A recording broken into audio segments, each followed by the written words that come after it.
বাংলাদেশের পদ্মা মেঘনার অতুলনীয় স্বাদ ও সুগন্ধে ভরা রূপালী ইলিশ, যা এবার পাড়ি জমাতে পারে চীনের বাজারে।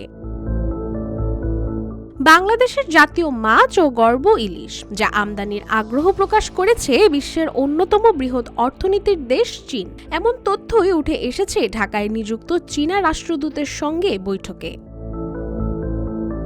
গেল বৃহস্পতিবার এক সংবাদ বিজ্ঞপ্তিতে জানানো হয়, বৈঠককালে চীনা রাষ্ট্রদূত ইয়াও ওয়েন এবং বাংলাদেশের বাণিজ্য উপদেষ্টা শেখ বশির উদ্দিনের দ্বিপাক্ষিক সম্পর্কের উন্নয়ন এবং বাণিজ্য বিনিয়োগ বৃদ্ধির বিষয়ে বিস্তারিত আলোচনা করেন। এ প্রসঙ্গে বশির বলেন, চীন বাংলাদেশের অন্যতম উন্নয়ন অংশীদার ও বন্ধুত্ব প্রতিম দেশ। অধিক বিনিয়োগের মাধ্যমে বাংলাদেশ ও চীনের দ্বিপাক্ষিক সম্পর্ক আরও জোরদার করার সুযোগ রয়েছে। এদিকে বাংলাদেশের অর্থনীতিতে ইলিশের গুরুত্ব অনস্বীকার্য। দেশের জিডিপিতে বড় ভূমিকা রাখা এই মাছের স্বাদ বিশ্বজুড়ে সুপরিচিত। এবার সে ইলিশে স্থান করে নিতে পারে চীনের ভোজন রসিকদের প্লেটে।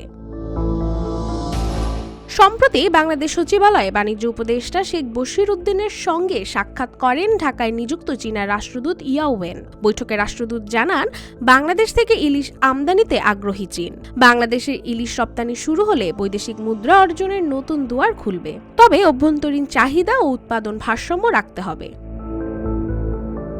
অন্যদিকে ২০১২ সাল থেকে বাণিজ্যিকভাবে ইলিশ রপ্তানি বন্ধ রেখেছে বাংলাদেশ। তবে বিশেষ উপলক্ষে কিছু দেশে স্বল্প পরিমাণে অনুমতি দেওয়া হয় এর রপ্তানির। বিশ্বের সবচেয়ে বেশি ইলিশ উৎপাদনকারী দেশ বাংলাদেশ। কিন্তু দেশের চাহিদার কথা মাথায় রেখে সরকার রপ্তানির বিষয়ে এখনো কোনো সিদ্ধান্ত নেয়নি। রাশিকা হোসেন, রূপালী বাংলাদেশ।